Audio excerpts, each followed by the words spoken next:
मुझे नहीं लगता कि अमेरिका में इस्लामवाद के बढ़ते प्रभाव पर जागरूकता बढ़ाने में एमी मैक से ज्यादा किसी ने योगदान दिया है। राष्ट्रपति ट्रंप ने उन्हें कई बार कोट ट्वीट किया है। वही है जिन्होंने पूरे एपिक सिटी घोटाले का पर्दाफाश किया था। ये महिला दिग्गज है और मुझे लगता है भविष्य में उनकी सेवाओं को औपचारिक मान्यता मिलनी चाहिए और मुझे बहुत खुशी है कि अब उनकी आवाज पूरे संयुक्त राज्य अमेरिका में दूर दूर तक सुनी जा रही है। तो उन्होंने अभी अभी कांग्रेस में गवाही दी है। आइए सुनते हैं। ये है एमी मैक। उन्होंने कांग्रेस में अभी इस्लाम पर तीखा हमला किया है। माननीय कांग्रेस सदस्यगण, मैं एमी मैकहेलबर्ग, रेयर फाउंडेशन यूएसए की संस्थापक हूँ। मैं आज देश के प्रति गहरे प्रेम और भारी निजी कीमत चुकाकर यहाँ आई हूँ। पिछले 15 सालों से मैंने यूरोप में इस्लाम के हमले और अमेरिका में इसकी खतरनाक बढ़त का दस्तावेजीकरण किया है। पश्चिमी मूल्यों की रक्षा करने के लिए इस्लाम और उसके वामपंथी सहयोगियों ने मेरे परिवार को बर्बाद करने के लिए निशाना बनाया। उन्होंने हमारा पीछा किया, मेरे प्रियजनों के करियर पर हमला किया और जान से मारने की धमकियां भेजी। आजकल मैं हथियारबंद सुरक्षा के साथ यात्रा करती हूँ। साधारण सैर, दुकान जाना या दरवाजा खोलना भी सुरक्षित नहीं। इस्लाम ने ये सब मुझसे छीन लिया है। इस संघर्ष का सबसे कठिन हिस्सा ये रहा है कि मुझे अपने दोस्तों को सबसे बड़ी कीमत चुकाते हुए देखना पड़ा।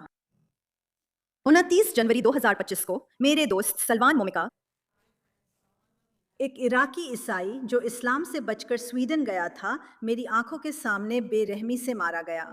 स्वीडन ने उस खतरे के बारे में सच बोलने पर उस पर घृणा भाषण के आरोप में मुकदमा चलाया, जिसने उसे मार डाला। सलमान ने अपनी हत्या की भविष्यवाणी की थी क्योंकि इस्लाम की आलोचना पर शरीयत में मौत की सजा है। हमारे देश के अंदर 1400 साल पुराना युद्ध लड़ा जा रहा है। मोहम्मद, जिन्हें मुसलमान पैगंबर मानते हैं, एक सैन्य कमांडर थे जिनका उद्देश्य दुनिया में इस्लामी शासन लाना था। ये मिशन तभी पूरा होगा जब अमेरिका गिरेगा। इस्लाम एक शत्रुतापूर्ण सर्वसत्तावादी राजनीतिक विचारधारा है जो हमारी स्वतंत्रताओं का उपयोग हमें नष्ट करने के लिए करती है।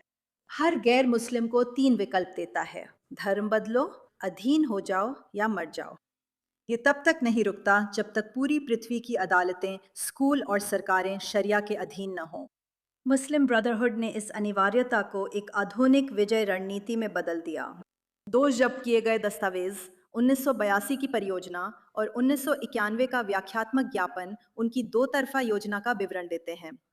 समानांतर इस्लामी समाज बनाना, जो आत्मसात करने से इनकार करते हैं, जबकि उनके अनुयायी हमारी संस्थाओं पर कब्जा करते हैं। अब अगर मैं आपसे कहूं कि पैसे कमाने का एक बेहतर तरीका है तो इसी साल कुछ दिलचस्प हुआ जब हर कोई ऊर्जा संक्रमण और जलवायु लक्ष्यों पर बहस करने में व्यस्त था।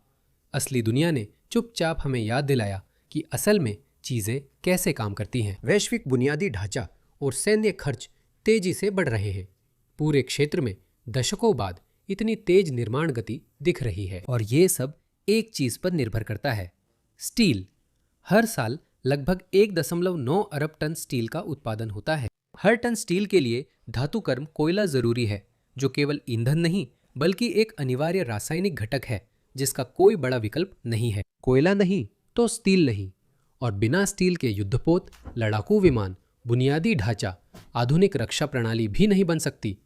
यह कोई विचारधारा नहीं है, ये भौतिकी है। हाल ही में अमेरिकी सरकार ने कोयले की आपूर्ति बढ़ाने के लिए राष्ट्रीय आपातकाल घोषित किया है, जिससे इसकी अहमियत साबित होती है। इसी कारण हम फोर्ज रिसोर्सेज की ओर बढ़ते हैं। CSE पर FRG और OTC पर FRGGF के रूप में ट्रेडिंग कर रही है। फोर्ज खुद को आपूर्ति संकट के ठीक बीच में स्थापित कर रहा है। उनकी प्रमुख संपत्ति कोलंबिया में ला एस्ट्रेला परियोजना महज कोई अटकलों पर टिका विचार नहीं है। यह स्वीकृत है और तेजी से आगे बढ़ रही है और आपूर्ति श्रृंखला के भीतर है जिसे दुनिया सुरक्षित करना चाहती है। कोलंबिया धातुकर्म कोयले का प्रमुख आपूर्तिकर्ता बन रहा है। अमेरिका से मजबूत व्यापारिक साझेदारी और बढ़ती रणनीतिक महत्वता के साथ कीमतें भी यही दिखा रही है। धातुकर्म कोयला की कीमत 2026 में $240 प्रति टन पहुंची है। ये कोई यूं ही आया उछाल नहीं है, ये बाजार की संरचनात्मक कमी की प्रतिक्रिया है। अधिकतर लोग इस सच्चाई को नजरअंदाज करते हैं। इस समय सबसे बड़ा कारण मांग नहीं है, ये नई आपूर्ति की कमी है। और जब किसी इतनी महत्वपूर्ण चीज की आपूर्ति कम हो जाती है तो जो कंपनियां पहले से तैयार होती हैं उन्हें सबसे ज्यादा फायदा होता है। फोर्ज रिसोर्सेज इसी क्षेत्र में काम कर रही है। स्टील, ऊर्जा सुरक्षा और वैश्विक रक्षा के रुझान समझने के लिए इसे देखना फायदेमंद है। फोर्ज रिसोर्सेज और वे जो भी बना रहे हैं उसके बारे में और जानने के लिए विवरण में दिए गए लिंक को देखें। अब चलिए वापस वीडियो पर आते हैं। वह यह गढ़ नहीं रही है। मैं आपको एक और छोटा सा वीडियो दिखाता हूं ताकि आप समझ सके, क्योंकि बहुत सारे लोग, आप जानते हैं, बहुत सारे लोग मेरे वीडियो देखते हैं तो कुछ लोग इसे पहली बार भी देख सकते हैं। इसलिए आपके लिए यह जरूरी है कि आप वास्तव में समझें कि वह क्या कह रही है। अमेरिका में इस मुस्लिम को सुनिए जो खुलेआम वही कह रहा है जो वो कहना चाहता है। उसका मिशन है कि वो अमेरिकी सरकार, सेना और आइस से अपनी आखिरी सांस तक लड़ता रहे। वे इसे खुलेआम कहते हैं, वे इसे प्रसारित करते हैं। एक मुसलमान के रूप में मेरा जवाब है कि जो करना है कर लो, मुझे डर नहीं लगता। क्योंकि शरीर टूट सकता है लेकिन आत्मा को छू नहीं सकते। वो जारी रहेगी। अल्लाह तुम्हारी जगह किसी और को लाएगा, मैं देखूं या नहीं फर्क नहीं पड़ता। लेकिन मुझे डर नहीं है। मुझे अमेरिकी सरकार से डर नहीं लगता, मुझे अमेरिकी सेना से डर नहीं लगता, मुझे आइस से डर नहीं लगता, मुझे जो कुछ भी उनके नियंत्रण में है उससे डर नहीं लगता। मुझे डर नहीं है, बल्कि इन सब के खिलाफ खड़े होना ही मेरा मकसद है। चतुर है, यह इन सब का विरोध है। तुम मुझे क्यों बता रहे हो? क्यों? क्योंकि इन लोगों के लक्ष्य अलग है। उनके समाज चलाने के विचार अलग है, जो मूल रूप से अमेरिका विरोधी हैं। चलो एमी पर वापस आते हैं। ब्रदरहुड ने ये प्लेबुक लिखी थी। आज हर दुश्मन इस्लामी शासन और गुट हमारे देश में इसे लागू कर रहे हैं। सऊदी अरेब, ईरान, तुर्की, कतर, पाकिस्तान, हमास, तालिबान, अलग अलग देश, अलग अलग संप्रदाय, सब एक ही फतेह की ओर कदम से कदम मिलाकर बढ़ रहे हैं। ये नेटवर्क अमेरिका में 8,000 से ज़्यादा इस्लामी गैर लाभकारी संस्थाएं चलाते हैं, जिनमें 650 अकेले टेक्सास में हैं। उन्होंने मस्जिदें, मदरसे, स्कूल, शरिया बैंक, शरिया अदालतें, शरिया क्लिनिक, चैरिटी, मीडिया और राजनीतिक नेटवर्क जैसे समानांतर ढांचे बनाए हैं। उनका आत्मसात होने का इरादा नहीं है। टेक्सास और फ्लोरिडा ब्रदरहुड के कमांड सेंटर हैं। ये पहली रणनीति का सबसे स्पष्ट उदाहरण है। विशाल किले बने जहां मुसलमान जन्म से मृत्यु तक पूरी शरिया के तहत रहें। टेक्सास में आतंकवाद से जुड़े इमाम यासिर कादी एपिक सिटी बनाने के लिए संघर्ष कर रहे हैं, जो 402 एकड़ में फैला शरिया परिसर है, जिसे उद्धरण के अनुसार उत्तर अमेरिका में इस्लाम का केंद्र कहा गया है। ये यासिर कादी है। बहुत स्पष्ट रूप से हर मुसलमान की अंतिम निष्ठा बिना शर्त केवल अपने सृष्टिकर्ता के प्रति होनी चाहिए, अर्थात अल्लाह। ये रहे वो फिर से, इस बार थोड़े ज्यादा जोश में। वफादारी देश के लिए नहीं, उसे बनाने वाले के लिए होती है। ये बात बिल्कुल साफ है। यही वो आदमी है जिसके बारे में एमी बात कर रही है। यह टेक्सास में सिर्फ मुस्लिमों का शहर बनाने की कोशिश कर रहा है, जिसे हाल ही में टेक्सास के एक वोक जज ने मंजूरी दे दी है। गवर्नर ग्रेग एबॉट ने इसके खिलाफ अपील की है। उनका कहना है कि ये शहर, यह अलग थलग समुदाय कभी हकीकत नहीं बनेगा। वामपंथी और वोक लोग कहाँ हैं? उन्होंने कभी अलगाव के खिलाफ लड़ाई की थी और अब ये लोग उनका समर्थन कर रहे हैं। जिस जज ने ये किया उसने मंजूरी दी। वो निश्चित रूप से वामपंथी और वोक है। हैती में $80 मिलियन का शरिया कंपाउंड बन रहा है, जिसे ब्रदरहुड के ऑपरेटिव मैन अलकायदा चला रहे हैं, जिनका परिवार जॉर्डन में प्रमुख आतंकवादी है। हमद गजाली, जिनका नाम 1991 के ज्ञापन में था, ने अलकायदा के लिए अमेरिकियों की भर्ती की थी और अब उत्तरी अमेरिका में इस्लामी स्कूलों के बच्चों के लिए पाठ्यक्रम लिखते हैं। टेक्सास के करदाता स्कूल वाउचर से उन्हें फंड कर सकते हैं। अमेरिका में ब्रदरहुड चर्च खरीदकर मस्जिद बना रहा है। लबॉक का एक स्कूल 45 दिन में ब्रदरहुड की मस्जिद बन गया। डालस में 2 इमाम एक ईसाई मेगा चर्च को जब्त करने के लिए मुकदमा कर रहे हैं, जबकि वे हाथ काटने, बंदियों के साथ यौन संबंध बनाने और व्यभिचारियों को पत्थर मारने का प्रचार करते हैं। गारलैंड टेक्सास में पाकिस्तानी जिहादी नेटवर्क का अमेरिकी मुख्यालय है, जो सैकड़ों आतंकवादियों को प्रशिक्षित करता है, जिनमें वेस्ट वर्जीनिया नेशनल गार्ड के सदस्य का हत्यारा भी है। तीसरी पीढ़ी की ब्रदरहुड नेता मगदा अलकादी सला फ्लोरिडा के टैंपा में एक स्वायत्त एन्क्लेव चलाती हैं। ह्यूस्टन की मस्जिद, जिसके इमाम को ईरान के सर्वोच्च नेता ने नियुक्त किया है, ने टैक्स से $1 मिलियन पाए, जबकि बच्चे खुमैनी के प्रति निष्ठा की शपथ ले रहे थे। टेक्सास की एक हमास समर्थक मेगा मस्जिद ने पब्लिक स्कूल के बच्चों के लिए फील्ड ट्रिप्स कराईं, जबकि उसके इमामों ने कहा कि पिता और भाई व्यभिचारी बेटियों को मार सकते हैं। कांग्रेस सदस्यगण, टेक्सास में जन्मी एक मुस्लिम अमेरिकी बच्ची को हमारे पूर्वजों ने संविधान के तहत अधिकार दिलाने के लिए जान दी, लेकिन वो उन्हें कभी नहीं जान पाएगी। उसके पिता, इमाम और शिक्षक उसे सिखाते हैं कि उसकी हैसियत आधे पुरुष से भी कम है, और यही इस्लाम के ग्रंथों में लिखा है। अगर उसे मारा जाए तो गलती उसी की मानी जाती है। अगर उसका बलात्कार होता है या बचपन में बाल यौन शोषक से शादी होती है, तो अमेरिकी अदालत उसकी बात नहीं सुनेगी और वो इसे अपराध नहीं समझेगी। उसे उसके जन्मसिद्ध अधिकार से वंचित रखा जाता है, उससे अपने ही देश से नफरत करना सिखाया जाता है और उसे इसे कमजोर करने के लिए प्रशिक्षित किया जाता है। उसकी जैसी हजारों लड़कियां हैं और यह संख्या तेजी से बढ़ रही है। इस युद्ध की दूसरी रणनीति हमारे संस्थानों और संस्कृति पर भीतर से कब्जा करती है। उनके एजेंटों ने हमारे विदेश विभाग, अदालतों और स्कूल बोर्डों में घुसपैठ कर संविधान को कमजोर कर उसे बदलने की कोशिश की है। हमास केयर नाम से 50,000 वकीलों को प्रशिक्षित कर चुका है और इसे लेकर गर्वित है। पत्रकार, फिल्म निर्माता और प्रभावशाली लोग इस्लाम स्थापित करने व इतिहास दोबारा लिखने में लगे हैं। हम विरोध करते हैं तो वे इस्लामोफोबिया कहते हैं। उनका सुपर पीएसी चुनाव में पैसा लगाता है, मस्जिदों से वोटर ड्राइव होती है। मेरे साथ 15 वर्षीय मार्को हंटर लोपेज हैं। वे बताएंगे कि मुस्लिम ब्रदरहुड की जून आर्म्ड, जिसे टेक्सास में यासिर कादी के पिता ने शुरू किया था, कैसे टेक्सास के बच्चों को खुलकर बोलने पर निशाना बना रही है। मार्को की सुरक्षा को धमकी मिली थी। हमारे देश के नेता हमारे बच्चों के प्रति अपनी जिम्मेदारी निभाने में नाकाम हो रहे हैं। कांग्रेस के सदस्यगण, अमेरिकी जनता जागरूक है, वॉशिंगटन जागरूक नहीं है। हमें कुरान या संविधान, अमेरिका या खिलाफत, स्वतंत्रता या समर्पण में से चुनना होगा। बीच का कोई रास्ता नहीं है। हाँ, बीच का कोई रास्ता नहीं है। बीच का कोई रास्ता नहीं है।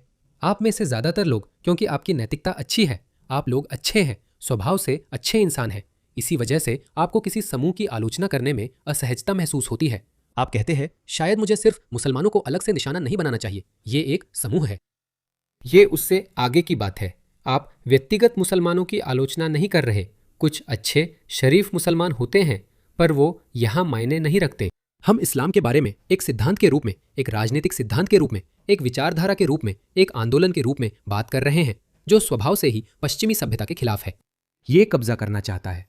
आपको एमी मैक की बात सुनने की जरूरत नहीं है, मेरी भी नहीं। खुद मुसलमानों की बात सुनिए, ये देखिए। तो कुरान आपको नफरत सिखाता है? और मेरे पास ये 2 हैं। हाँ, कुरान और हदीस। मैं आपको घमंड से कह सकता हूँ, मैं घमंड से आपको ये बता सकता हूँ, इसे देखिए। हमारे धर्म में ये है कि हमें अल्लाह के लिए उनसे नफरत करनी चाहिए। हम उससे प्यार करते हैं जिससे अल्लाह प्यार करता है, और इसके विपरीत हम उससे नफरत करते हैं जिससे अल्लाह नफरत करता है। चलो बात को घुमा फिरा कर ना कहें। हम एक दूसरे से प्यार नहीं करते, हम एक ही सोच पर नहीं हैं, हम दोस्त नहीं हैं। क्या ये बात समझ में आती है? हम दुश्मन हैं। वे तुम्हें बताते हैं कि हम हिंसक हैं। वे कहते हैं कि वे तुमसे नफरत करते हैं। यही वजह है कि यह आदमी कहता है, कुरान और हदीस यानी मोहम्मद के कथन हमें काफिरों से नफरत करने को कहते हैं। वे हमें काफिरों से नफरत करना सिखाते हैं। आपको क्या लगता है उस नफरत से क्या होगा? आपका विचार क्या है? क्या वे आपको फूल देंगे? वे आपके गाल पर आपको एक चुंबन देंगे? नहीं, वे 2 विकल्प देंगे, धर्म बदलो या मर जाओ। खैर, कुरान में यहूदियों को मारने, उन्हें गुलाम बनाने और काफिरों को मारने के बारे में बहुत सी आयतें हैं।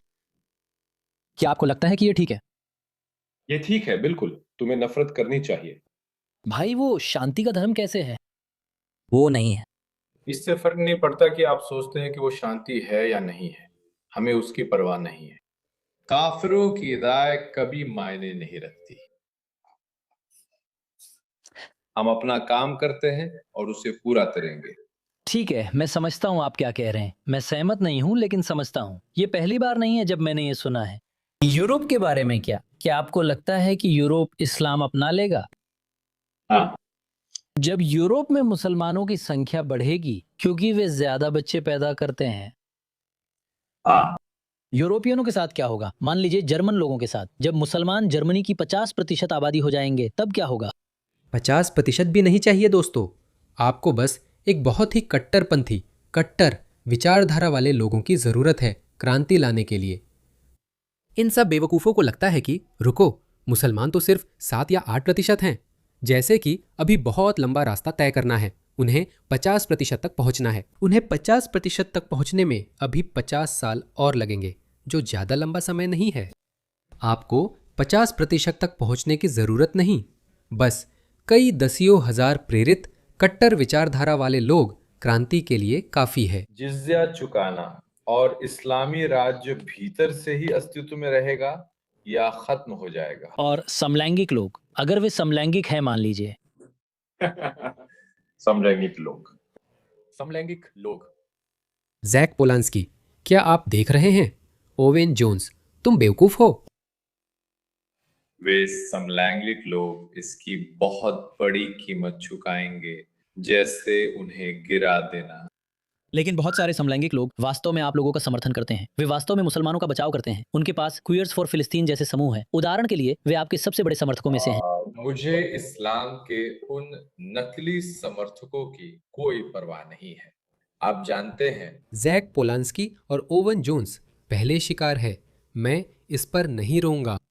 जैसा एमी मैक ने कहा, इसमें कोई बीच का रास्ता नहीं। अमेरिका के लिए खड़े हो जाओ, क्योंकि यूरोप ने ऐसा नहीं किया, जबकि अब यूरोपीय लोग रीढ़ दिखा रहे हैं, लेकिन उनके राजनेताओं ने उन्हें धोखा दिया और आपकी आधी राजनीतिक एलिट ने भी अमेरिका को धोखा दिया। पर याद रखें, बाइडेन ने अमेरिका की दक्षिणी सीमा लाखों अवैध लोगों के लिए खोल दी, जिनकी पहचान आपको नहीं पता। अमेरिका पश्चिमी सभ्यता का आखिरी गढ़ है। अगर अमेरिका गिर गया तो सब खत्म। हम आधिकारिक रूप से दूसरे अंधकार युग में प्रवेश कर जाएंगे। तो मैं इसे इसी पर खत्म करना चाहता हूं। मुझे पता है कि बहुत से लोग असहज महसूस करते हैं कि आप जानते हैं, हम कैसे फर्क करें कि कौन सा मुसलमान अच्छा है, कौन सा बुरा मुसलमान है। नहीं, सिर्फ बुरे मुसलमान हैं और बाकी अप्रासंगिक मुसलमान हैं। मैं नहीं कह रहा कि हर मुसलमान पश्चिम पर कब्जा चाहता है, लेकिन वे अप्रासंगिक हैं। मैं हमेशा यही उदाहरण देता हूं। जर्मनी की आबादी में से सिर्फ 25% लोगों ने हिटलर को वोट दिया था। सिर्फ 25%। बाकी 75% का क्या हुआ? उन्होंने उसे वोट नहीं दिया था। क्या आप जानते हैं, हिटलर की हत्या के लिए 50 साजिशें हुई थी। कोई सफल नहीं हुआ। एक आदमी करीब पहुंचा था, लेकिन उनके साथ क्या हुआ? कुछ नहीं, वे अप्रासंगिक हो गए। रेड आर्मी ने उनकी औरतों से बलात्कार किया और मित्र देशों ने उनके घरों पर बमबारी की। ये हुआ था। वे 75% जर्मन लोग जिन्होंने हिटलर को वोट नहीं दिया था, उन पर भी हमला हुआ, उन पर भी बमबारी हुई, क्योंकि वे अप्रासंगिक हो गए थे। जैसा कि मैंने कहा, आपको अपनी आबादी के 50% की जरूरत नहीं है। वह एक लोकतांत्रिक दृष्टिकोण है, और यहां तक कि लोकतंत्रों में भी, मेरा मतलब है, आपको 50-50, 51-49 की जरूरत नहीं है। आप जानते हैं, एक पार्टी जिसे 35% वोट मिलते हैं, वह सरकार बना सकती है। यह देखने का एक बहुत ही बेवकूफ़ी भरा तरीका है, और हमने यूके में देखा है। यूके इसमें सबसे आगे है, और ऑस्ट्रेलिया और अमेरिका में भी हर 10 साल में उनकी आबादी सचमुच दोगुनी हो जाती है। वे 2 से 4, 4 से 8, 8 से 16 हो जाते हैं। आपको पता है ऐसा क्यों होता है? इसका खर्च हमारे टैक्सदाताओं को उठाना पड़ता है। इसे देखो, ये नीदरलैंड है। डच लोग सुबह 9 से शाम 5 बजे तक काम कर रहे हैं। वे कड़ी मेहनत कर रहे हैं। वे टैक्स दे रहे हैं। क्योंकि यूरोप वाकई अपने लोगों से टैक्स लेना पसंद करता है। इन लोगों के लिए जो कुछ नहीं देते, जो कोई योगदान नहीं करते, वे उनके खर्चे पर बच्चे पैदा कर रहे हैं। और यही चीज अमेरिका में भी हो रही है। अमेरिका बड़ा है, इसलिए शायद आपको तकलीफ महसूस नहीं हो रही, लेकिन ये हो रहा है। आपने देखा मिनीसोटा में सोमालियों ने क्या किया? यहां ऑस्ट्रेलिया में भी ऐसे ही मिडल ईस्ट के लोग हैं जो इसी तरह की ठगी कर रहे हैं। मुझे नहीं लगता कि ये स्वाभाविक है। पहले मुझे लगता था कि शायद ये स्वाभाविक है। मुझे नहीं लगता यह स्वाभाविक है।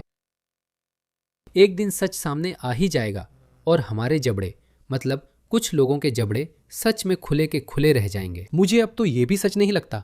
मुझे लगता है कि ये सब जानबूझकर किया जा रहा है।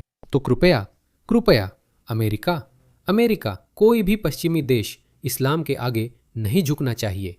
अगर कोई देश है जो सबसे ज्यादा झुक सकता है तो वो है यूके। हमारे गद्दार प्रधानमंत्री एंथनी एल्बनीजी ऑस्ट्रेलिया को बेच रहे हैं। ये मेरे दिल को तोड़ देता है, लेकिन थोड़ी सी उम्मीद है।